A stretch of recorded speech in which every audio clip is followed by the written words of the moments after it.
Halo semuanya, selamat datang di video pembelajaran hari ini. Saya Yurika, setia di NIM 22308111119. Pada kesempatan kali ini, kita akan membahas bab 5 tentang menentukan kebutuhan kapabilitas dalam manajemen kinerja. Materi ini sangat penting untuk memahami bagaimana sebuah organisasi memastikan karyawan dapat bekerja secara optimal. Kapabilitas adalah kombinasi dari pengetahuan, keterampilan, dan perilaku yang diperlukan untuk melaksanakan pekerjaan secara efektif. Dalam manajemen kinerja, kita tidak hanya menilai pencapaian hasil, tetapi juga melihat kemampuan apa saja yang harus dimiliki agar target bisa dicapai. Dengan kata lain, kapabilitas adalah dasar yang memungkinkan seseorang bisa memenuhi ekspektasi pekerjaannya. Dalam topik ini, kita perlu memahami dua istilah penting, competence dan kompetensi. Competence adalah kemampuan teknis tentang apa yang harus dapat dilakukan pada suatu pekerjaan. Sementara kompetensi adalah perilaku dan karakteristik pribadi yang mendukung seseorang dalam menjalankan tugasnya secara efektif. Banyak organisasi menggabungkan kedua konsep ini untuk mendapatkan gambaran kapabilitas yang lebih lengkap.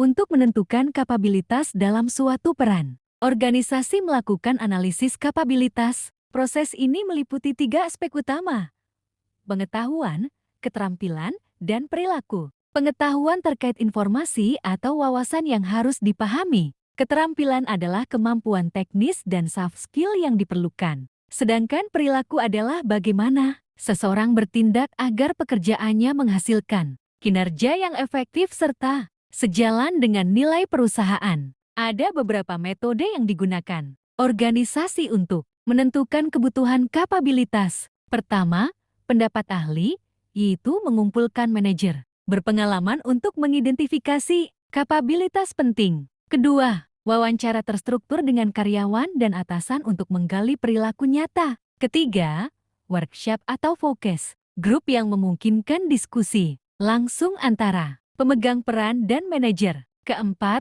critical incident, teknik yang mengumpulkan contoh kejadian nyata yang sangat berhasil atau gagal untuk dianalisis. Dan terakhir, repertory grid, teknik yang membandingkan perilaku-perilaku untuk menemukan apa yang membedakan kinerja baik dan buruk. Agar lebih mudah dipahami, saya akan menambahkan sebuah studi kasus. Misalnya pada perusahaan retail, PT SmartMart yang sedang mengalami penurunan kualitas layanan pelanggan. Manajemen menduga bahwa penyebab utamanya adalah kurang tepatnya kapabilitas pegawai layanan pelanggan. Setelah dilakukan analisis kapabilitas, ditemukan bahwa pegawai memiliki pengetahuan dasar tentang produk, tetapi kurang memiliki keterampilan komunikasi, kemampuan menangani komplain, serta perilaku empati terhadap pelanggan. Melalui metode critical incident technique, perusahaan mengidentifikasi beberapa kejadian nyata, seperti pegawai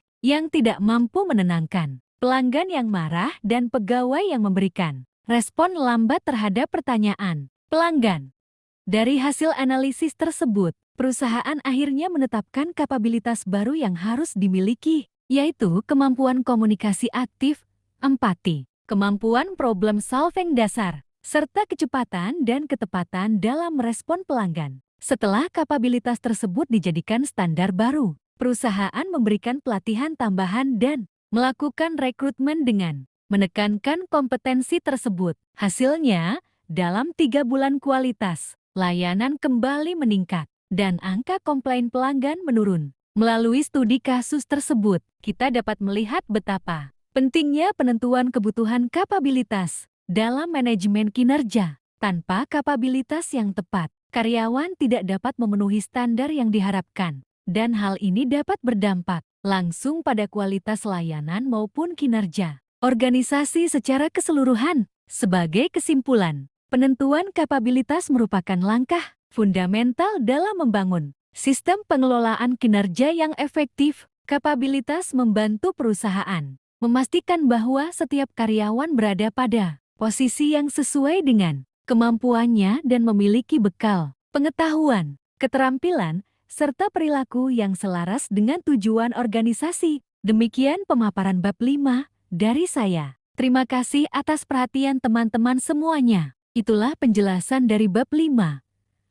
Menentukan kebutuhan kapabilitas. Semoga materi ini membantu Anda memahami bagaimana organisasi membangun sistem kinerja yang efektif. Sampai jumpa di video pembelajaran berikutnya.